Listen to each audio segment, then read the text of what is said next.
Well, I just don't know where to begin. I hope you're all doing well. You know, every time I travel out of town, something extremely bad happens to me. And you think I would by now learn about being a little more covert about travel. But I figured, you know, I'm no longer a threat to the information war. And they know who I am and can and will be cooperative if they would just talk to me. I mean, the powers that be, clearly defining what my limits are to be. And I would abide by those limits. But every time I leave town, something happens to me. This last time, of course, I was on the 7th floor of a hospital visiting a baby that was premature when the earthquake hit on the Nevada-California border, and actually got to feel the building sway and watch the extension cord sway, watch the hanging lights sway, listen to the people gab and mutter and nervously talk.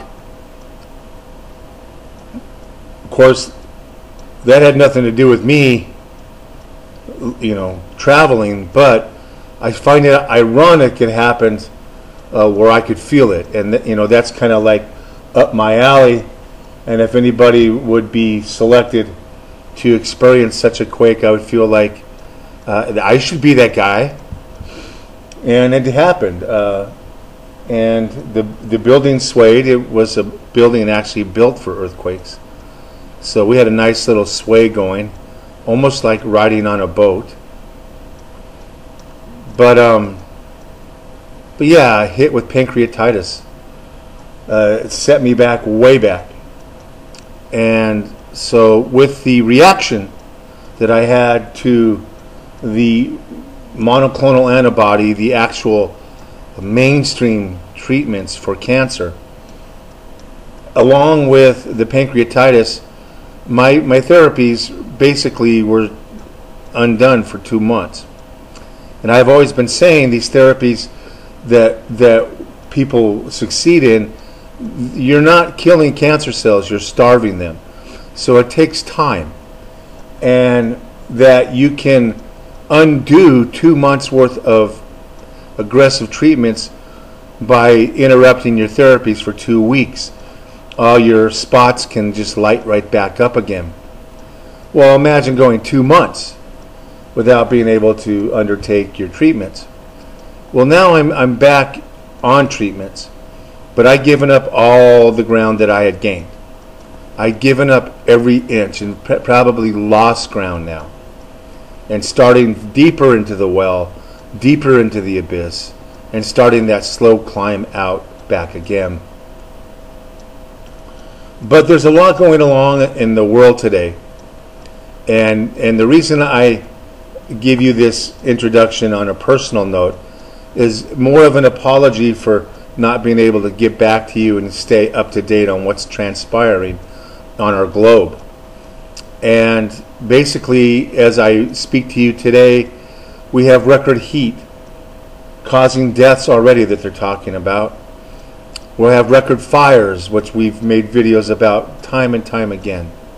We have record weather and rainfall and tornadoes. It's just a matter of a climate gone crazy.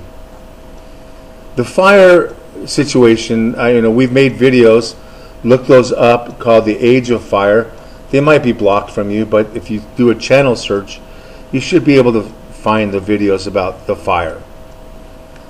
And the reason I speak to this issue is because those fires are preventable. Number one, the mineral oxides they spray in the air and that precipitate downwards, those mineral oxides are fire accelerants. Those accelerants precipitate when the water evaporates, the dew evaporates, the rain evaporates off the leaves of trees, leaving behind a very slight film of fire accelerant, turning a dry leaf into a real match, a real life matchstick. So by changing what we spray in the air to combat the solar radiation would go a long way in preventing these apocalyptic fires that every year just seem to baffle and exceed our ability to comprehend the scope and the severity of those fires. The thing is that if we had just simply the will to put those out at the federal level, because the Forest Service makes money every day they fight a fire. When there's no fires, there is no money. And I've given examples before of personally witnessing Forest Service personnel talking about their overtime, wondering why a helicopter is going 3 to 4 times further to get a bucket of water when they could just be going to a lake that's 5 minutes away. You know, it's about money. But these fires can be put out. We could develop a warlike mentality that we have against the Russians. I mean, we have bombers in the air flying round and round and round and round the earth for decades now. We have bombers on standby on the tarmac, fully gassed, fully loaded, ready to go in case of a nuclear war with Russia. However, when it comes to defending our own forests, we have none of that. And it's very, very doable. We could have in every 4 or 5 state areas, in a central location, 20 to 30 large tankers filled with water, gassed and ready to go. Pilots on standby. Those same pilots spraying mineral oxides in the atmosphere can make extra money by being on call to actually put out the fires that they have exacerbated with their mineral oxides. The very same people can be sent back up in the air to try to combat that which they have aggravated. And you have 20 to 30 of these tankers in a 4 to 5 state region so they could service more than one state. These things can take to the air within an hour. And people say, well, they're not trained at low-level flying. They're not trained at low-level flying. However, we're not talking low-level flying. We're talking higher-level flying. With that much water in the air, you can make it rain. You could put out the smaller fires and extinguish them before they have a chance to go apocalyptic. And as we see the heat waves, which people said wasn't going to happen because we had a great winter. We had our springs. We're back the last 2 springs. We actually had spring again. Well, we're not going to have heat. Well, here's the heat.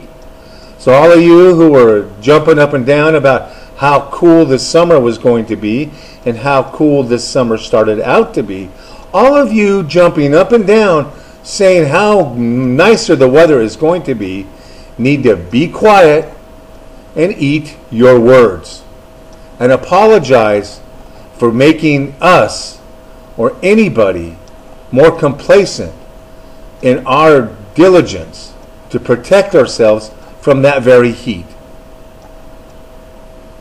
The heat is here. Record temps sweeping across the west. Air quality, even those not affected by the fires, air quality the worst I've ever seen. When my grandchildren who don't have asthma develop asthma, and I walk outside and I can't see a mountain that's 3 miles away, and there's no forest fires, there's no industry, there's no metropolitan areas with traffic, and this is as thick as freaking custard. We know, those of us that are truly awake, know where the haze is coming from. And what you do is you change your filters on your house. You go get yourself a couple HEPA filters. You put them in your children's room. You run the HEPA filters constantly, and you change those filters as well. You keep it going. Another thing that really helps with the air quality is the high volume coolers, the ones that are evaporative coolers. They put out a really high volume, but they do bring the air through not one, two, but sometimes three different types of filters. They got the macro filters, they got the paper filters, and when you have water on these things, they do filter out some of the contaminants in the air. They act as air filters, and they act as high volume, very high volume, much higher volume than the HEPA filters. And they just cost a little bit more than a HEPA filter. So wear masks when you go outside. Teachers are sending children out in direct sunlight at recess, some of them without hats, and to breathe this nasty stuff when the air quality is at its worst in the history of mankind. It's okay to send the kids outside, the 4-year-olds, the 5-year-olds, because they don't know any better, and neither do the parents. So as you can tell, as the frustration mounts in my voice, how all of this is preventable, all of this asthma is preventable with simple interventions and understanding of what's going on. But if you're kept from that, if the information is not led or leaked to you, then what do we have but a truther channel? And of course those get snuffed out left and right. But we could have 20 tankers. All right, you don't want 30? Okay, 20 tankers parked, ready to go, like B-52s, ready to go at a moment's notice. And they could be in the air within the hour. And they could have water on a fire within 2 hours before the fire has a chance to take off. And when you have, all you would need is 15 staging areas around the United States, 15 of them. That's not a whole bunch. It's not like every state needs to have a staging area for aerial tankers. But 10 or 15 would cover you. And right now, the fires that you see would not be an issue. They would not be an issue. The other thing is the helicopter water drops. The advantage of helicopter water drops is they can pull water from a lake that's only 2 or 3 miles away, whereas tankers got to go back to an airport, land, and refill. That is not very, very productive. And they do have tankers that can refuel on lakes, but those are few and far between. You're lucky if you can get one of those per fire. So having helicopters that can run back and forth to a lake and refill within minutes is crucial. So, and you need to have 4 or 5 to go along with your 15, 20, 30 bombers that are filled with water and not bombs. We would not have fires. They would be put out. And the Forest Service, so worried about their paychecks, they could trim down their budgets. But, anymore, boots on the ground, all they're there to do is to save structure. They're not there to put out fires. Simply, the boots on the ground are actually very fragile and very precarious individuals that are literally putting their lives on the line and fighting some of these apocalyptic fires. And yet, when we look at the weather, we see tornadoes, which we've been warning about for decades, how the tornadoes were going to get worse. And the only reason why is mere physics. Now Yellowstone and Long Valley are in the news. Long Valley has always been more seismically active than Yellowstone, except for the last year or two. But now it seems like Long Valley is catching right back up to Yellowstone and is maintaining its seismic lead over Yellowstone. When people talk about Yellowstone going up, I mean, it's always a possibility, but it will give us fair notice. And I will point out that Yellowstone, in addition to its 5 or 6, I forget now how many super eruptions it's had, but when you compare the smaller eruptions, the basalt flows, the rhyolite flows, when you compare those, you see that Yellowstone's had over 30 smaller eruptions. And if you look around at the eruptions that had been happening around the globe, there were many, many, many of them, overwhelming what our average was. I mean, we had 60 eruptions per year. Now we have 60 eruptions every 2 or 3 months. That number is declining, but guess what? The explosive index has been increasing. So, and we don't need to be reminded about what's happened in the Tonga regions and the Toba regions, what's going on there in Indonesia. You know, the explosive indexes on the even smaller stratovolcanoes in the New Guinea range, around New Guinea. All of those have become very, very active. You can go to Volcano Discovery. The eruption histories are all there.